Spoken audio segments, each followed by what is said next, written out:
Hello, and welcome to episode 3 of the Sexy Data Podcast. This episode is all about Holidata, interesting insights about holiday-related data. I'm your host and Spark's marketing manager, Vanessa Zucker. You can tweet me at SparkPR with all your questions and contributions to the show. Make sure to use the hashtag SexyData and the hashtag Holidata. I'm joined as always by Shane Jordan, VP of Strategic Insights. Ho, ho, ho. Who can be reached on Twitter at Shane_Jordan. We also have Alex Romero Wilson, Senior Analyst. Merry Christmas and Happy Holidays. Who is AnthroFoodie on Twitter. Today we're going to be talking about Santa stats, holiday shopping statistics, and the most popular toys from the year you were born. So guys, did you know that to visit every house, Santa must visit 832 homes per second? Wow, that's a lot. That would take some kind of fantastic rocket ship. Let me ask a question. Sorry, this is Shane. Did you guys all believe in Santa as kids? I did. Yeah. Until what age? And do you remember why you stopped believing in Santa? I don't remember what age, but I do remember exactly how I stopped believing when I got a present that wasn't exactly what I wanted, and I complained about it, and my parents said that I was being a brat because they went through so much work to pick out this present for me and spend so much money, and that's when it shattered. I see. So My sister told me, but I don't really remember. Bish. But apparently, 86% of adults did believe in Santa as a kid. Yeah, I believed in Santa as a kid, and I have 2 boys, and they believe in Santa, and we certainly use that as leverage throughout the year that they need to be good because Santa's watching. I can remember, I had a kid in my class, Matt Nolte, and he had an older brother who was like 2 or 3 years older than us, and obviously, Matt had figured out that there wasn't a Santa, and then had told his brother, and then they basically both broke it to me, and it was hard for me to go back from that point. I think I was about probably 3rd grade or 4th grade or something. Yeah, I feel like being in school and remembering like a division between the kids of like who believed in Santa Claus and who didn't. Right. It's just like this really awkwardly social thing. It's like, Jimmy still believes in Santa Claus. It's so weird, like so lame. Like, right. Grow up already. Yeah, I remember that. So you guys are all about data. So my question is, does Santa utilize big data for child analysis when he determines whether they're good or bad? He's got to. I think Santa's probably the pioneer of big data. Even before, we don't need Oracle or Microsoft or Google. We have Santa Claus. And I bet, and he has a lot of help too. He doesn't need, like towers and all the storage you need. He's got elves, and I think elves probably are the analysts there that really look through all of the lists of all of the kids, and they do all the correlations and things for the naughty and nice lists. Right. We're also looking, for the listeners at home or on the road, we are looking at an infographic that we came across, and it has some stats here. We mentioned that 86% of adults believe in Santa as a kid. He'd have to visit 832 homes per second. He has to visit at least 132 million houses in total. He has to deliver 840,000 tons of toys to 1.6 billion children. He receives about 2 billion letters every year. Right. So getting back to the whole analysis of good versus bad, I think that's taking under consideration that every kid would pretty much be good. And let me tell you, I have a son who's in school. He has some friends that aren't so good. There are some bad kids out there. So, I'd cut down that a little bit, and then we would see if any of those statistics are realistic for Santa to accomplish. But, yeah, I think he could do it. All right, so wearables are popular right now. What wearables do Santa's reindeer wear? Well, that is a great question. Let's see. So there's probably some form of tracking device that the elves use to make sure that they're, on track with delivering, the presents, some kind of global GPS tracker. If I were Santa, I would probably have one of those kind of stress meters or something. to kind of, when we need to, tone it down a little bit, or when it maybe is time to kick it up a notch? Yeah, I would think, the reindeer have to be in shape. He probably has, I would say, some sort of Fitbit on the reindeer. Now, the real question, though, is, do reindeer wear one Fitbit, or is it a different Fitbit per leg? I would think because they kind of move, at different tempos, Do you wear... And when you fly, is it different than walk? How does that work? How do you track flight? You'd have to use some flight tracking software. Yeah. Absolutely. And there is, obviously, kind of Track Santa. Santa Tracker, which is fun to do with the kids at Christmas time. They know when he's coming. So, great questions. All right, I'm going to switch to something a little bit more realistic. We have a report from our client, BigCommerce. They are a powerful enterprise e-commerce platform. This report is about holiday shopping statistics, and probably the biggest thing that came out of this report was that Cyber Monday 2016 was the largest online shopping event in history. $3.39 billion were spent online that day. Jeez. And not only that, but Black Friday was the second largest in history. $3.34 billion were spent online. Wow, that's impressive. So you're looking at close to $3.5 billion each day over that, kind of weekend extended, if you will. So you're looking at about $7 billion spent by consumers in a matter of about 3 to 4 days there.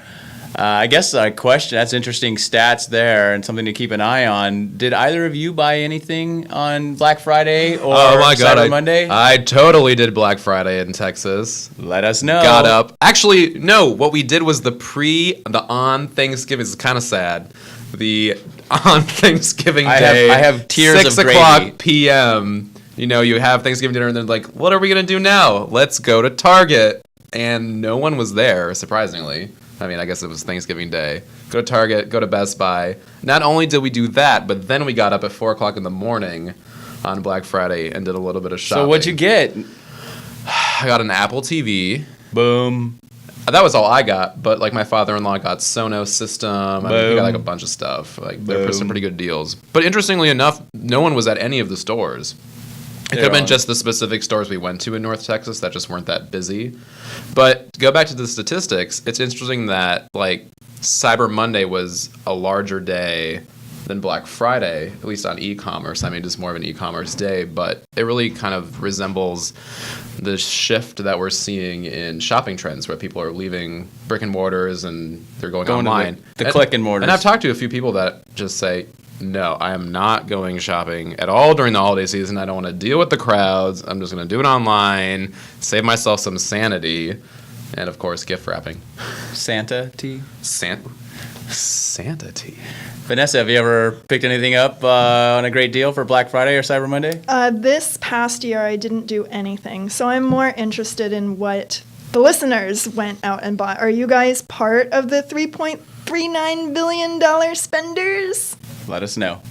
All right, what about this one? I think this one's really interesting. iPhone users spend more. Android average order value was $58.14, but the iPhone average order value was $70.40. That's interesting. I wonder if that points to a different in demographics? Well, or absolutely. If it points to, is the mobile experience different at all for shopping? Not at all. It's the demographics that purchase these devices. There's been a lot of data over the years. Average Android users have a lower household income, have lower expendable income, are typically in a lower education bracket, and are, not quite the overachievers many iPhone users or Apple product users, are categorized as. So I'm actually not surprised at that.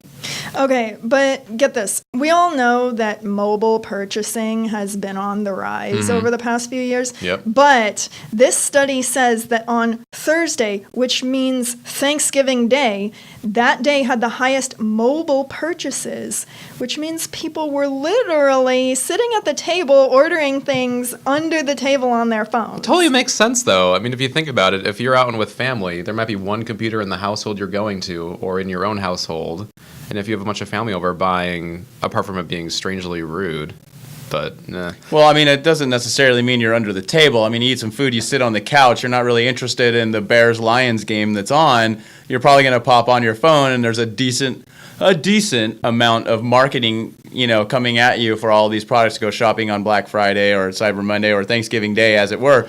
Now, I can give you a personal experience. I went to a Thanksgiving party, and basically that's what happened. I went to at the event. After eating, everybody's sitting around and they're watching soccer. It's fun to watch, but gets a little boring sometimes. And so, of course, I pop on my phone to see what's going on. Hit with some marketing messages, and I might have had a glass of wine or two. And 20 minutes later, I purchased a $400 printer, which that was 2 years ago, and I have yet to install. Was that Amazon striking back? Striking back. Yeah. And then, of course, Monday had the highest desktop sales because everybody went back to work. Well, it's interesting that desktop in general is still having more share of the purchasing platform than mobile. I mean, mobile's rising. I mean, it rose 36% from 2015. Oh, sorry, it was 36% in 2015. Now it's about 38 to 39%. But desktop still has over half of the share. I mean, looking at just kind of historical data, we can understand that consumers are often presented with products, marketed them through their phone because they spend a lot of time there, a lot of leisure time there. So it's a good time for them to experience advertising. But as we all know, screen space is very limited. Mm-hmm. When you want to do an online purchase, you like to have the full scope of related products, of reviews, of different pricings, things like that. And you want to be able to see all that content on one screen or an easy scroll, which really is a little bit difficult to do on mobile. So It's really no surprise. A lot of research and a lot of intent happens on mobile, and then you get onto a desktop, and that's where actual conversion, purchasing conversion. And I think there's also research around how consumers trust desktop purchases more than actually a mobile purchase. I mean, personally, I feel the same way, especially if I'm making a bigger purchase. I'll likely do it on desktop. For some reason, I feel more comfortable about making a purchase on desktop, probably just because you've been shopping on desktop years more than you have been on a mobile device. But then a smaller purchase on a phone, I don't really care. It also probably depends on the usability of the application itself, but it is interesting. I'd be interested to know what the top 5 per capita states are for shopping around these holidays. Well, I can tell you exactly which ones because it's in the report. It's Wyoming, New Hampshire, Alaska, Montana, Colorado. Why I thought this was interesting was because it seems like rural shoppers spend a lot, and I was particularly surprised to see that North Dakota spent more per person than South Dakota. Well, this data basically tells me that those are probably the least populated states in the United States. So you don't have very many people shopping there. So if a good percentage of them do some shopping, it's not a surprise that they're on this list. Yeah, and it's online. I mean, it's a rural community. This is an e-commerce centric report. So you're seeing that Wyoming, New Hampshire, Alaska probably aren't 10 miles away from a Walmart. So they're going to go online instead of driving probably an hour or 2 hours to buy something. They'd rather do it. I mean, my parents live in northern Michigan, basically in the middle of nowhere. And they'd have to drive a couple hours to get to any kind of real outlet store. So they do the same. They go nuts on Amazon. Makes sense. Yeah, totally makes sense. I am going to close this out with one last article. It's from Fast Co Create, and it is an infographic that shows every one of the most popular toys from 1983 onward. Being that I am the senior veteran in the room, I can certainly attest to remember Cabbage Patch Kids from the 80s. Being that I'm male, I did not ever have the desire to own a Cabbage Patch Kids, but I did have the Garbage Pail Kids. So all you guys out there who know what I'm talking about and remember that can bring up some nostalgia around Garbage Pail. What do you Kids remember and the being fun. the Christmas toy of choice when you were growing up? Like, what did everybody have to have, especially being at that young age? Yeah, Like, it's a Santa, tough need call. I this. mean, I was pretty young. Some of the first stuff I can remember hoping for but not receiving, like maybe like a Teddy Ruxpin or something at That's that on time. the list. Oh, was that? Okay, so yeah, that comes up in a couple of years, though. Yeah, obviously 85 to Transformers, 86. G.I. Joes were all pretty big for me. Yeah, bicycles and, gaming systems and whatnot. What about you, Alex?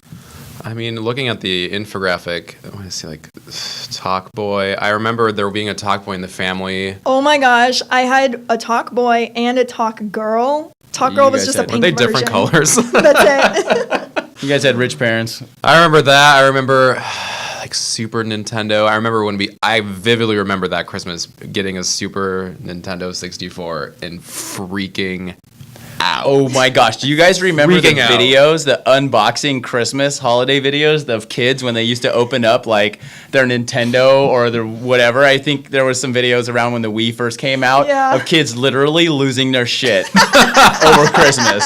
And those were some of the funniest viral videos I remember even, 10 years ago I wonder probably. if that still happens as much as it used to. with, I don't know. People don't like, really. social media. I haven't seen I those don't recorded as know. much, but those were fun ones. Let's run through this list to give our listeners some insight into what were the popular. How about we rotate? Vanessa, you go ahead and start, and then it can go to me, and then it can go to Alex, and we'll just bust through this list. Okay, So we're 1983, Cabbage Patch Kids. 84, Transformers, 85 to 86, Teddy Ruxpin. 1987, Koosh Ball. 1988, the Nintendo Entertainment System. 89 Game Boy, and I actually still own the original Game Boy. You got to bring that in. Yellow. We can connect them and play Tetris against each other, or Ninja Turtles. I'll grab it when I go home. I have those for Christmas. Bring it. 1990, Teenage Mutant Ninja Turtles, which I have a ton of. You do? Yep, Girls like Ninja Turtles too? I have two brothers. Oh, okay. Nice. 1990, the Super Nintendo. My sister stole that. She totally has that. 92 Barney doll. Did not personally collect Barney, but Yeah, was not interested in Barney. 93, Talk Boy. Mighty Morphin Power Rangers coming in at 1994. oh my god. And I get 95 Beanie Babies. I have so many freaking Beanie Babies. I think we have like 5 boxes or so of Beanie Babies in our storage units. You can keep those next time you go home. There were thousands. Don't bother bringing those. 1996, oh gosh, I remember this one. Tickle Me Elmo. Weren't people like fighting and killing each other at the store? There was bloodshed over Tickle Me Elmo, and I actually waited about 6 years later and bought one for my son. 1997, Tamagotchi. Tamagotchi. I never had that. I was a little too old for this kind of stuff. I think Alex may have had one. I Yeah. definitely had one. I had one. Did it die? Oh yeah, I got mad at it and I threw it behind my desk and I found it about 6 years later and it was totally Was it like rotting and bloated corpse and oh like my god. maggots? It wasn't that graphic. Okay. 98 we have a Furby.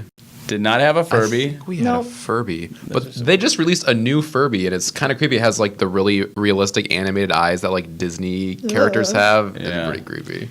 99 is Pokemon, which is like still the most popular. Oh my toy. god. For me, Pokemon was so huge. Huge resurgence of Pokemon. Boxes lately. of Pokemon cards somewhere. Pokemon Go has certainly reinstituted the fever around that. 2000, the Razor scooter. I have like a story for every single thing. So I was the first person in my town to own a Razor scooter from Sharper Image. And I you was, thought you were a badass. I was such You a had to get it badass. from Sharper Image. Dude, it was too. from Sharper Image. And I remember having a paper route when I was, say, like 12 or 13 and just scooting around on my Razor scooter. Oh, it was so cool.